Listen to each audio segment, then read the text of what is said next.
Hello, guys. Nat Blue here, and today we have a little bit of an unconventional upload. So, it's been a while, and I understand it's been a while. I am in the middle of moving. I have a lot of life updates coming soon to you guys, but I'm in the middle of moving. I am listing my house on the market. I just made an offer on a house today, so that's a lot of work right now. But I wanted to come back with a Nat News. So, we normally upload these on Saturdays.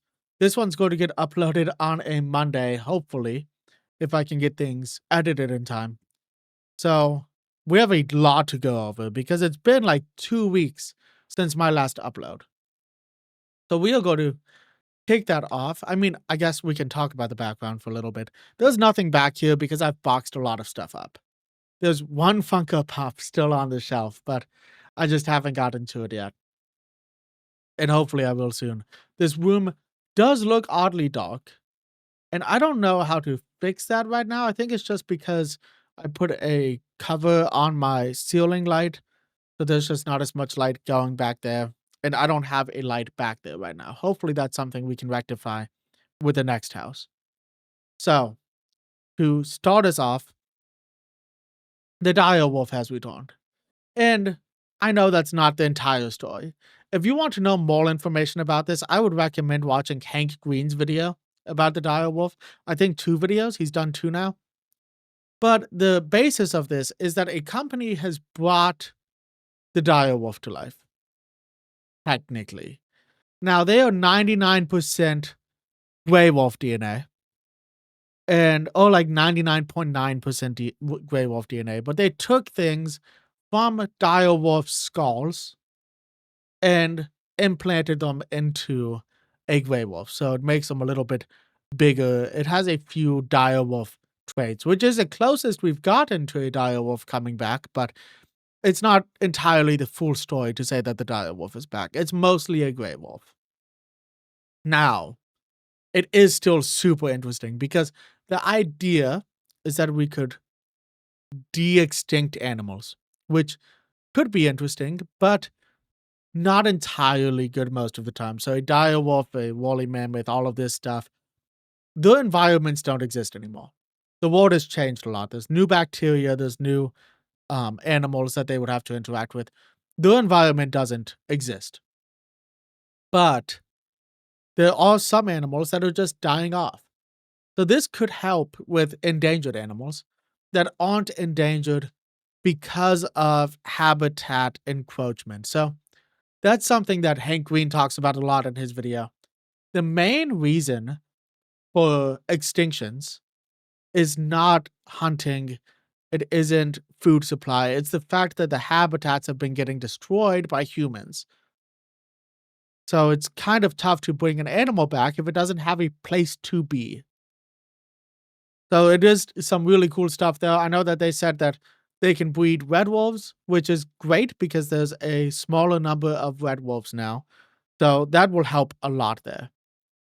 Now to other news, the Nintendo Switch 2 had a showcase, including the reveal of an exclusive FromSoft game called the Dusk Bloods.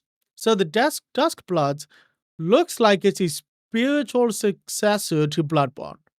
And it is going to be a Nintendo DS exclusive, which is crazy to me. But it looks solid. I haven't played Bloodborne. I tried, and I didn't vibe with the beginning of the game, but I tried recently. And I have this big issue about playing older games and not enjoying how old the mechanics feel. So I feel like it might be my fault. But this does look like a spiritual successor to Bloodborne. I think there's guns in it and stuff like there is in the Bloodborne game. And it just kind of looks like Bloodborne. On to some sad news. Val Kilmer died at 65 years old. And I think, if I'm not mistaken, this was from throat cancer, which he has been struggling with for a while. His character in Top Gun had throat cancer because he had throat cancer. So that is a tough loss. Val Kilmer was an amazing actor. He's given us some great roles in his career. and he will certainly be missed in the Hollywood scene. Small piece of news: the sequel to Now You See Me 2 was announced as Now You See Me, Now You Don't.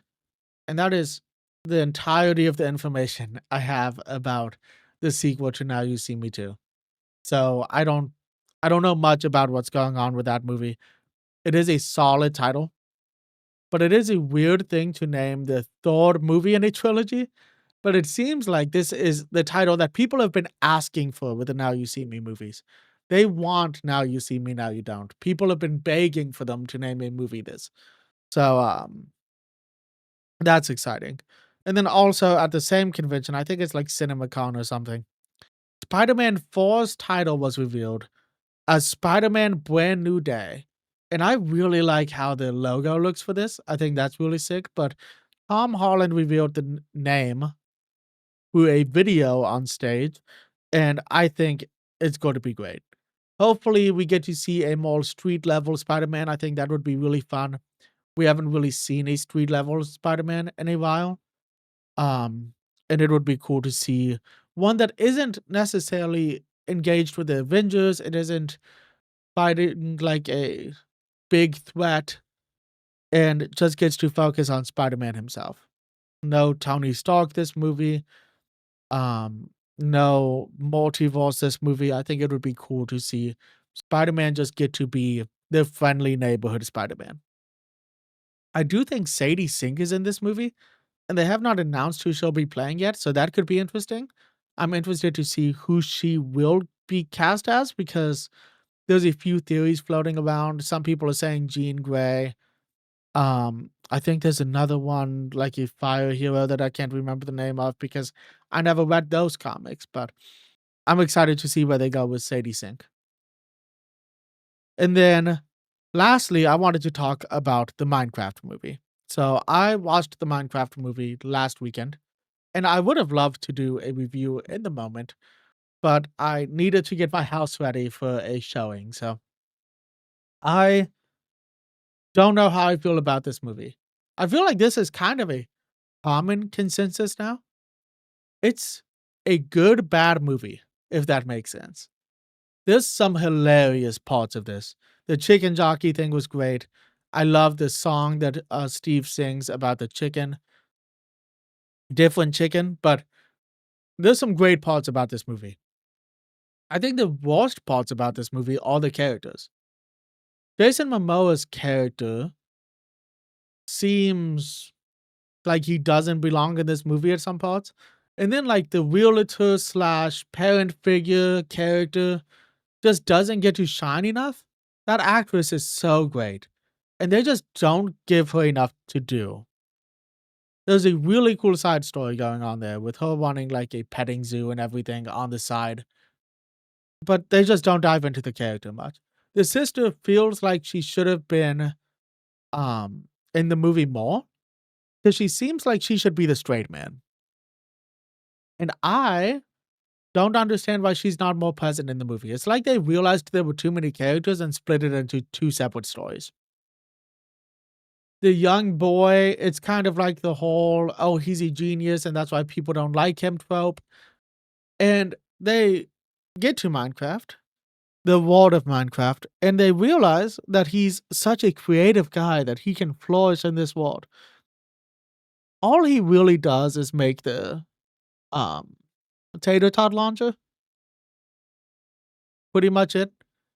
And I don't understand his entire story, if I'm being honest, because he just doesn't do much. And honestly, I think they just did so much exposition in this.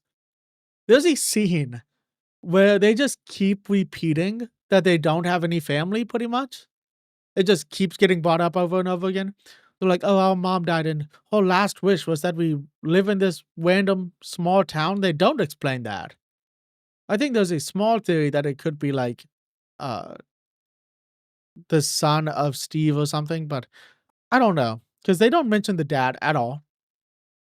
And they just say that their mom wanted them to live in this town, and I don't understand why. The side plot with the villager was just odd. I loved it, but it was really odd because it feels like they could have removed that entire side plot because the movie was pretty long. I don't understand. It didn't need to be in there. And then the dog wasn't in there enough. There's a lot of issues I have with this movie, but I did have a lot of fun watching it. I would probably give the movie like a 6 out of 10. It was really fun. It was a good movie theater experience, but as soon as you stop to think about the movie, everything just falls apart. So I would probably say 6 out of 10. I would recommend people to go watch it. I mean, like I said, I enjoyed watching it. It's just after the movie, I realized, hey, maybe this wasn't great. It does seem like they tried their hardest to let Jack Black be Jack Black in this movie. And that's a little odd. He kind of gave like a School of Rock vibe in the Minecraft movie, and that was weird. The whole subplot with why the queen is evil was kind of ridiculous, but I mean, I feel like there's some fat they could have trimmed here. I think they honestly could have gotten rid of a couple of characters and it would have been just as good. I mean, the realtor in Jason Momoa's character could have been taken out of the movie and it would have been fine.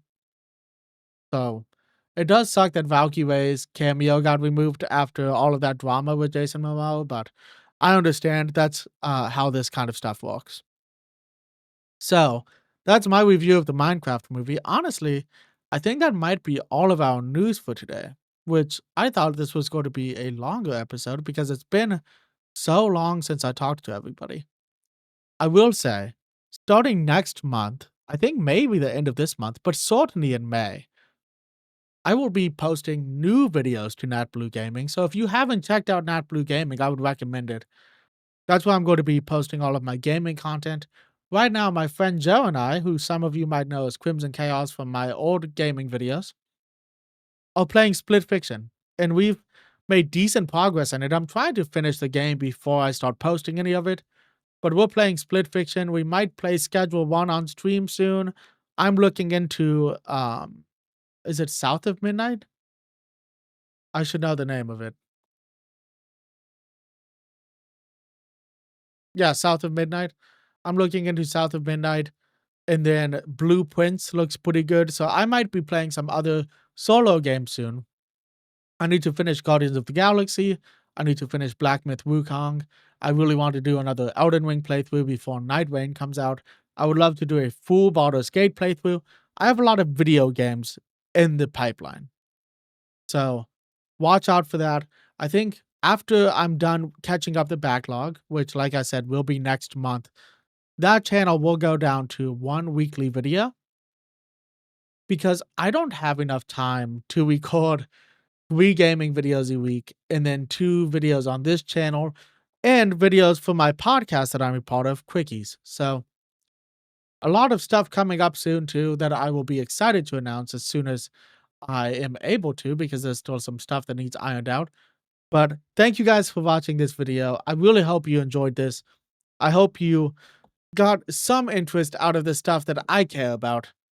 And if you liked this video, please hit that like button, subscribe to the channel if you want to see more videos like this, hit that notification bell if you want to be notified when videos are released, share this with your friends, share this with your grandparents, I don't really care, share it with somebody, and until next time guys, peace.